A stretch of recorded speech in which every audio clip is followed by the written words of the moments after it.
tree?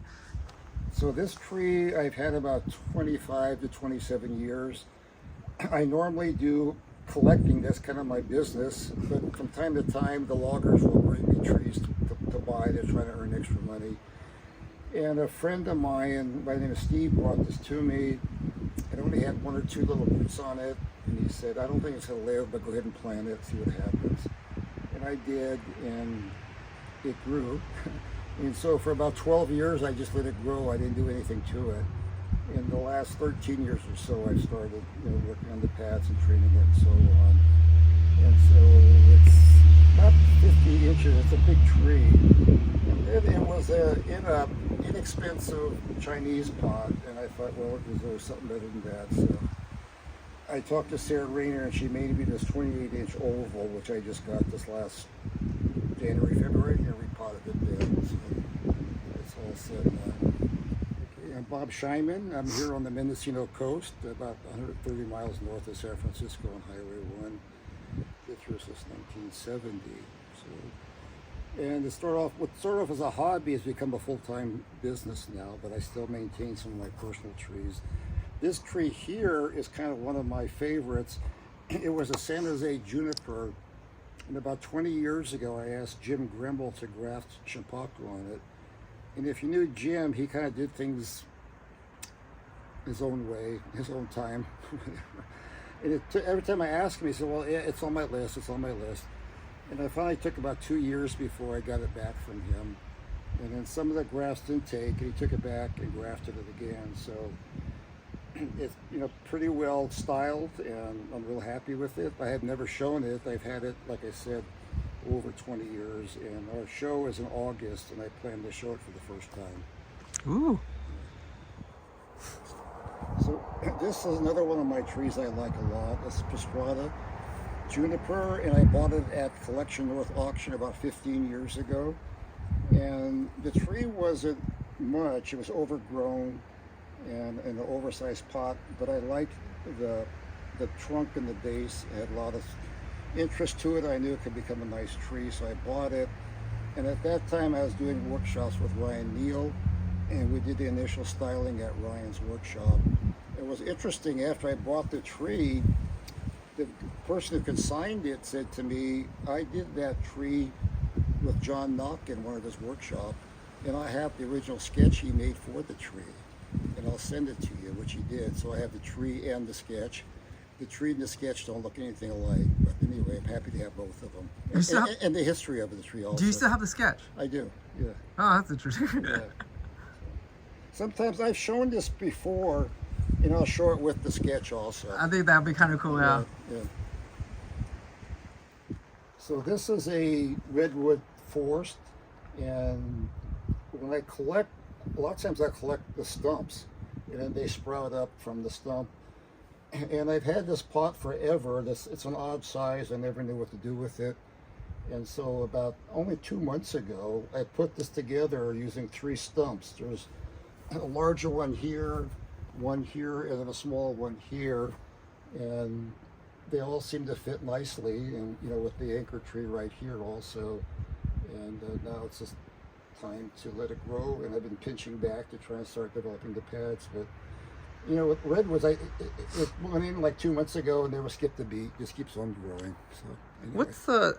What's from a tree like this to a show ready tree? How long is that development time? Like 5 to 10 years? It's kind of a 5-year investment period. That's short. Yeah, it's short. Yeah, because they grow so fast. And is this why people are always pinching them back to just the? Yeah, interestingly, there's kind of 2 ways to look at redwoods too. Peter T has his style of pinching, and you saw Jeremiah Lee's at the expo. And what I say is they created the bonsai. Okay, that's different than trying to create a redwood tree. So for me, that big formal upright, the first one is, to me, it looks like a redwood tree. Jeremiah's to me is a bonsai, which I love, and he deserves all the credit in the world for that also. But it's a different way of looking at it, at least in my mind. It's style-wise, it's very different. It creates a different type of tree in my mind. When I first saw it, somebody pointed to me in the distance. They said, "You see that tree there? And I thought it was a juniper from the distance until I walked up to it and saw that it was a redwood.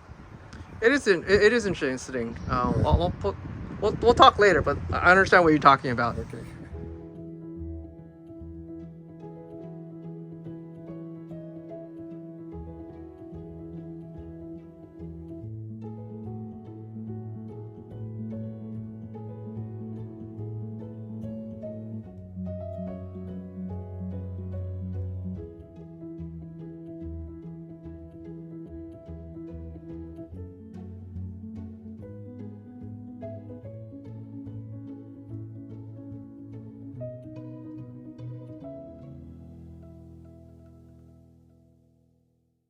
So these are the live oaks I collect. Being right on the coast here, it's too cool, so they don't grow here. But if I go like 3 miles inland, that's where they grow. And they tend to take a little longer here for take off since it's cooler. So usually by year 2 is when they show some really nice growth. And here's a nice large one here. It was collected like 2 years ago. I'm talking about large. It is like large. Yeah. So, very nice. Oh. Yeah, go for it. so this pygmy cypress I've been working on, had it in a 12-inch non-bond pot, was getting it ready to show for our show. Took it off, take a picture, and I broke the pot. So I panicked and put it in the first pot I could find, oversized pot I could find, and repotted it. It's been only been about 3 weeks, but it looks like it hasn't skipped a beat. It's doing fine, but I've lost a year on it. And I talked to Sarah Rayner about making another pot for it. Anyway, But I've always wanted a tall non-bond pygmy cypress, and this was it. And so look for it next year at our show. and you're talking. This is like what, 3 feet in length? Pretty close, yeah. I mean, it's precariously. Let me turn around. Let me get the camera on this side, but it's precariously long.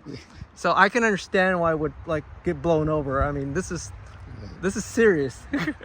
Yeah, and the angle's wrong right now too.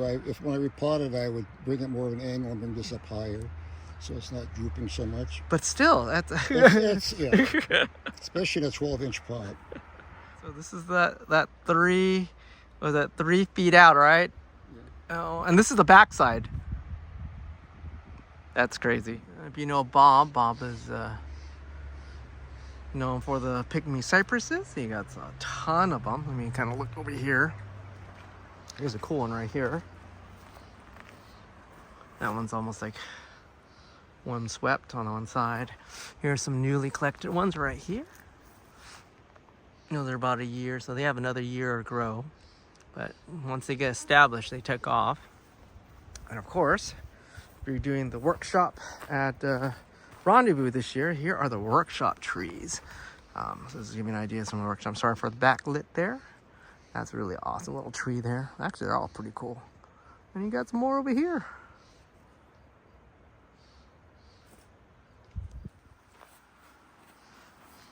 Bob has tons of redwoods. If you're looking for redwoods, he's your man.